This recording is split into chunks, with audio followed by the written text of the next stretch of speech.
All right, let's jump right into today's explainer. Today, we're unpacking a really fascinating recent source that breaks down the escalating instability happening right now in Pakistan-occupied Kashmir, or POK. But it doesn't just stop there.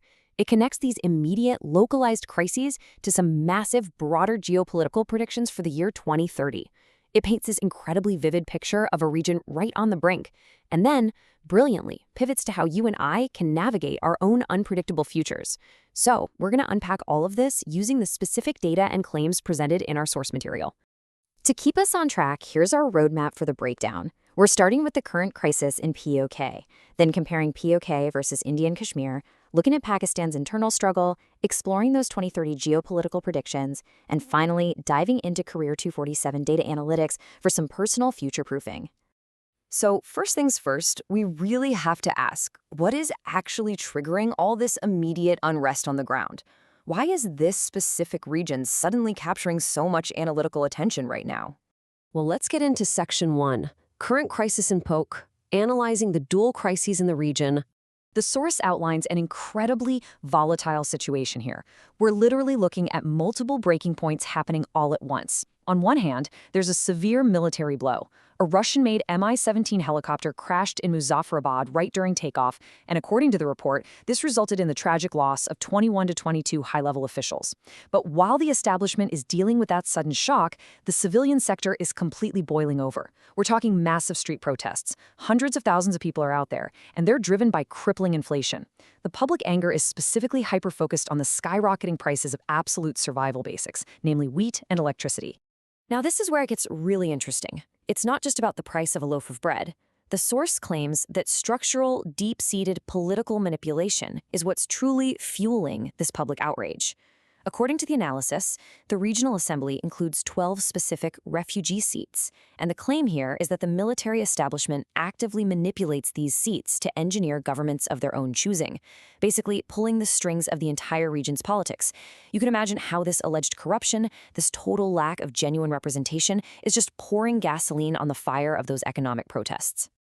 Which brings us nicely to Section 2, POK versus Indian Kashmir, Contrasting Regional Developments.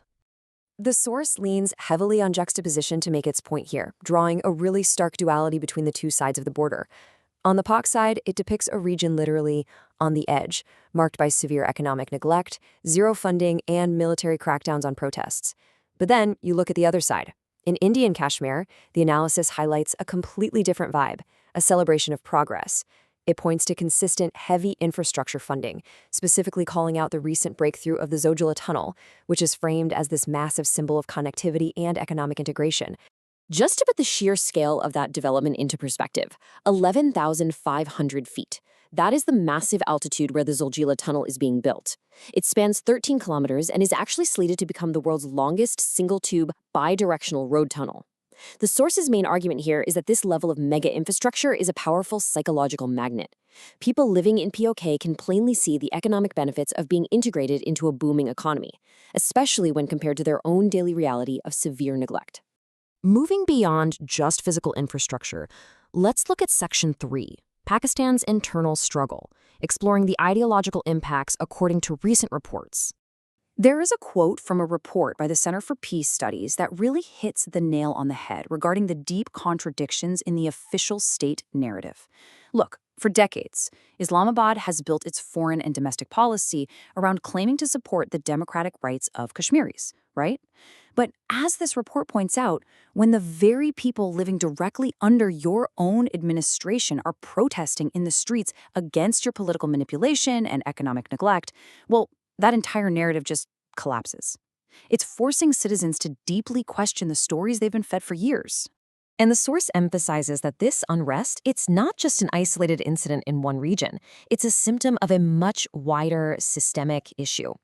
The analysis notes that similar political instability, economic chaos, and intense public dissatisfaction are unfolding across other provinces too, notably pointing to Balochistan. Basically, the source describes Pakistan as internally reaching a critical, multi-front breaking point. So if a nation is reaching a breaking point, where does this all lead? Let's dive into Section 4, 2030 geopolitical predictions and what think tanks actually foresee. This part is wild.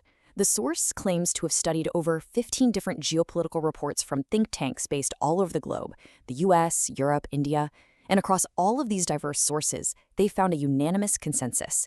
They all point to a major region-altering event regarding POK occurring by the year 2030. The timeline shifts from this internal breaking point happening right now to a near-future necessity of building global awareness, getting the narrative into major international outlets, all leading up to this massive culmination point by the end of the decade.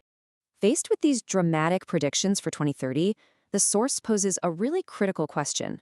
What should the strategic response be right now? What is the play? The source takes a super interesting stance here. You might expect a call for military action, but they explicitly say to avoid that entirely, citing the immense costs and the current super fragile state of the global economy. Instead, the source heavily advocates for a diplomatic, narrative-driven approach.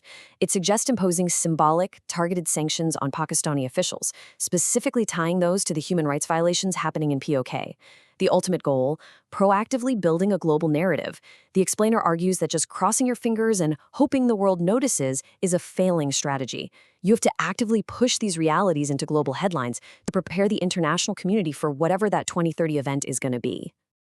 All right, shifting gears from global strategy to personal strategy.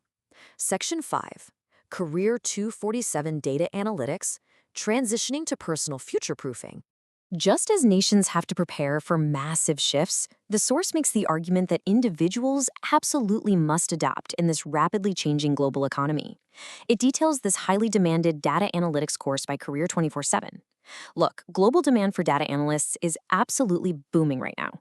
This specific 7-month program is super unique because it's IBM-powered, meaning you actually walk away with a dual logo certificate. But more importantly, the source highlights the structure.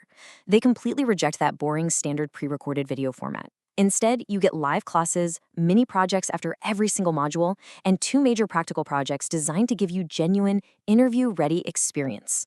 And to show you that this isn't just theoretical, the source shares a real-world success story. They feature a student named Shalraj from Hazari Bagh, Jharkhand. Shalraj took these exact practical skills and the live project experience he gained from the Career 247 course, and he successfully leveraged them to secure a placement at College Dunya. It's presented as hard proof that taking the time to upskill directly translates to concrete career advancement. So, if you want to become what the source calls the golden boy of your office, equipped with high-demand, completely future-proof skills by 2026, they lay out the exact playbook to enroll. It's super simple. Click the link they provide, fill in your basic details, and make sure to use the code PD10 to secure a discounted rate. After that, a counselor actually reaches out to you to discuss your specific career goals and how data analytics can fit into your personal future. As we wrap up this explainer, I want to leave you with this final thought. We've just seen how geopolitical landscapes are drastically shifting, with major global events on the horizon by 2030. Nations are actively strategizing, but on a micro level, your personal growth and your personal stability are entirely in your own hands. So are you just relying on hope, or are you taking actionable steps today to upskill and secure your place in the future economy? Thanks so much for joining me on this deep dive, and as always, keep learning.